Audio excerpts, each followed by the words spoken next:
Donald Trump continues to lie about Project 2025 and his stance on abortion.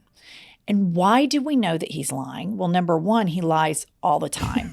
There was a rally where he was talking about how hot he was over the weekend, which we all know is a complete lie. And furthermore, his most recent press conference on an afternoon, he lied 162 times. But as it pertains to Project 2025 and abortion, all you need to look at are all of the candidates that this man endorses and all of their positions. They are all strictly pro-life and very intimately tied to the Heritage Foundation. And in their platforms, in their campaign platforms, echo every single sentiment within Project 2025.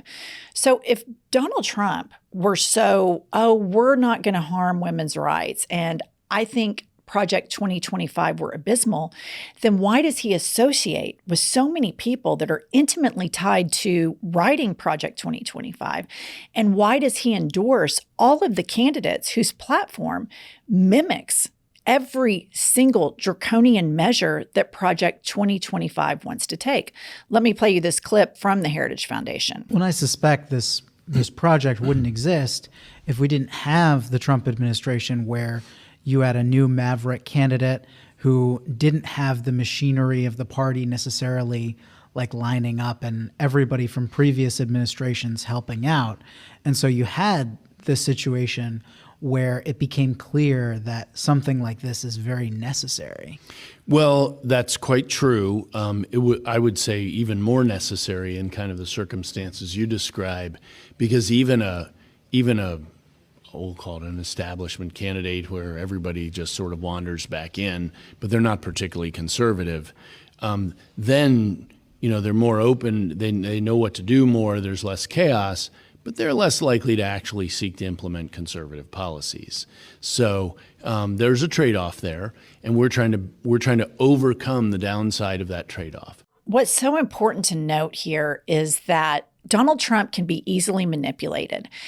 Kim Jong-un wrote him a letter telling him how great he was. And then Donald Trump, while he was the president of the United States, said in a press conference that he and Kim Jong-un were in love with one another.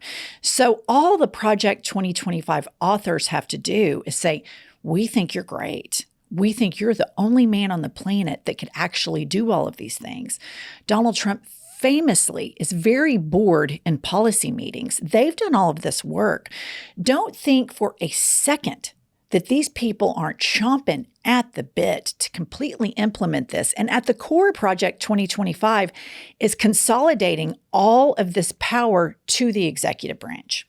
The Project 2025 from the Heritage Foundation, look no further than the authors of Project 2025, the policy makers that were in the Trump administration, that served in his administration. J.D. Vance wrote the foreword for the book for the author of Project 2025. And I think what's really important to note, something that has stuck out to me about this Project 2025, it's clearly an authoritarian playbook. But I find it interesting with all the scandals we've had with Donald Trump, all the racism, all the sexism, the Playboy bunnies, the porn stars, that he doesn't give a shit about. He doesn't try to defend it. He's like, screw you, I'll do what I want. But he's running from Project 2025 because it is such a backward movement and it is so wildly unpopular. So he's having to distance himself from that. So the moral carve out for his sexual exploits, his racism, that doesn't bother people as much as this Project 2025. Right, but the authors of Project 2025 are racist. Of course. Right. They're all in the same boat. Right. And the people who've already made a carve out to vote for Donald Trump already are racist. The reason why he's running from it is because it's unpopular with independents and moderates. And so he's so transactional, he's even saying, I have nothing to do with that. I mean, that seems abysmal. This is the laziest president we've ever had as it pertains to getting things done for the country.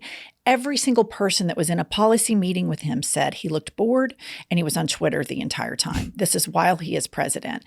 We all know he caps locks tweets at 2 and 3 a.m. from the White House, which is just insanity. I mean, it's just insane. Over the weekend, he said on Truth Social, women will be safe under my presidency. This is 100% a lie. We live in a red state in Oklahoma, and women are not safe in this state. In fact, we are ranked 50th for well-being of women in the entire country, dead last. Republican supermajorities are not good for women, and the fact that he's acting like women's health care is going to be safe, and he's blatantly lying about that when he takes victory lap after victory lap talking about nobody else could overturn Roe, but I did it. And don't forget that all of those Supreme Court appointees that he got, they all lied during their hearings and said Roe was settled. And then they went and it was a bait and switch, and they switched it. Those of us that follow politics closely knew exactly what they were going to do. But women are a million times less safe under a Trump presidency than under Democratic rule. And that is just, those are the facts. So this man is lying his teeth off about Project 2025. Do not buy into it, viewer. Do not even for a second think that this man isn't cozied up. The president of the Heritage Foundation flies around with Donald Trump on his airplane. And these people are cozy bedfellows.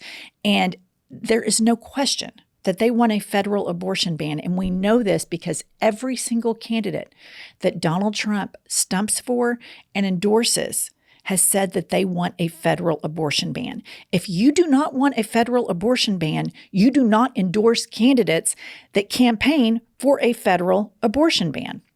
I find it interesting, all of these people now that reproductive freedom is literally on the ballot, that they're saying, or Trump, I have heard him repeatedly say, well, everybody wanted it to go back to the states. That is a lie. No, they did not, because we all knew that states like ours would take rights away from women. But that's just, I mean, one of the many things that he says that drives me crazy is, well, everybody wanted it to go back to the states. That's complete and total horseshit. Okay, so the DNC was amazing. Pure rock star party atmosphere. So what cracked me up was Trump calling in to Fox afterwards, and what a nut he sounded like. Let me play you this clip. Let me ask you this, sir. There has been a huge appeal and momentum for women voters. She's trying to pull the youth vote, the Hispanic vote, the black vote back in her direction. Polls show that she's having some success in that at this point. So what are you going to do? What's your strategy to rebuild the momentum that you had with those voters? No, she's not having success. I'm having success. I'm doing great with the Hispanic voters. I'm doing great with black men. I'm doing great with women because women want safety. They want safety. And they don't have safety when they have somebody allowing 20 million people into our country, many of them very dangerous people. No, it's only in your eyes that they have that, Martha. We're doing very well in the polls. We're leading in most of the polls. And in the swing states, we're leading in almost every one of them. Mr. President, Michigan, let me interrupt. The auto workers are voting for me because you're not going to have an auto industry if she gets elected. Mr. They're going President, to all electric cars. All lies, as we all know. Interestingly enough, after he called into Fox News, they had to get rid of him because he went on for 10 solid minutes and they kept trying to say, Mr. President, Mr. President. He wouldn't shut the fuck up. So they say, okay, we have to go. So then he calls into Newsmax and does the same thing, ramble, ramble, ramble. He cannot stop lying. I'm ahead of all the polls. Bullshit. Women love me because they need strength. Misogyny. He always says black weird, like black. It bugs the fuck out of me. But then I read that, I want to get the number right. Between 6:09 a.m. and 6:19 p.m., he called 17 times into Fox News and they would not take his call because he was on such a rambling alert. Which brings me to his most recent meltdown, which is about how he is he doesn't need anybody. He's a ratings machine. He actually said, and I quote, because everybody was like, oh my God, he called into Fox News. He was nut, complete freak on these calls. So he truths yesterday. Brett Barr of Fox News called me. I did not call him prior to the Kamala convention speech. Yak, yak, yak, yak. She says her delivery was a C+ with far too many speedy thank yous. Well, obviously because she was getting applause. It was weird. And then he says, I don't have to make calls to go on TV or anything else. They called me. It's called ratings, I guess, and I'm the ratings machine. It's just so middle school. This is so just ridiculous. It's my 18-year-old son and I went to dinner the other night, and I pulled up True Social because, listener, we have a burner True Social account. Pump spends a lot of her time on there. I visit it a couple times a day. I'm not going to lie. So I read a couple of the more lighter rantings of him, and my 18-year-old son, who's a senior in high school, said, that's just so middle school. Like, I don't even think I spoke that way in 5th grade. And this is a candidate for the president of the United States. And there are just, I'll go back to it again and again. There's 2 fundamental problems with this. Number one, he's a Trojan horse for these massively dangerous, nefarious characters out behind Project 2025.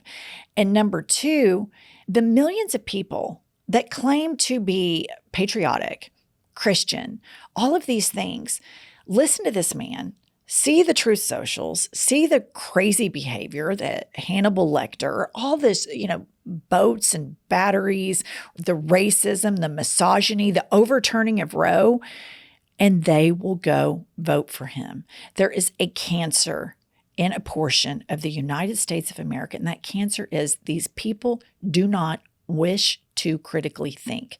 They are so blinded by their privilege and blinded by their narrow worldview that they don't say, what am I going to do with this privilege? Am I going to lift up vulnerable communities, or am I going to go seek more privilege? Surprisingly, millions of people consciously decide they want to go seek more privilege. And Donald Trump has done exactly what the Nazis did at the beginning of World War II. He is identifying a unifying cause for people to hate. For Hitler and Nazi Germany, it was Jewish people. Right now, it's immigrants. And I am just shocked at how many people salivate at the red meat of the ability to hate people that are seeking a better life for themselves. It's really disgusting. It's awful. One thing I wanted to bring up about Truth Social is, okay, first of all, he's nut. If you see the AI images of him and he's riding a lion and he's... Okay, I just want to stop you right there. The AI images of him looking muscular and younger and cuddling Jesus and riding a lion is just so ridiculous. And then he's wrapped up in the flag. How dumb. These are grown adults that are looking at cartoon images that think, I love America. I mean, that does it for you? I mean, is there really a huge amount of the population that falls prey to such stupid imagery? I hate to say, I think the answer is yes. Jesus Because Christ. when I pull it up and I see those messages, I'm like, what the fuck is going on here? It looks like crazy town. But so in the middle of the night between Saturday and Sunday, he posts on Truth Social. Now, I've heard he dictates his Truth Socials to someone, but this was the middle of the night tweet. And it says, first it was Covfefe, that's Covfefe, and now it's Powerful Nonos, Power, Fullnz. Donald Trump Sunday released a Truth Social with multiple errors, resulting in mockery in the comments. Then he took to Truth Social to hail the Border Patrol's union leadership, WHI ... He never finished it. He just had a flight of ideas and he didn't finish it. So what I'm saying is I'm so tired of hearing people say, well, he's off his game. He's lost his mojo. He's always been this fucking crazy. Cap locks, look before he went to Twitter.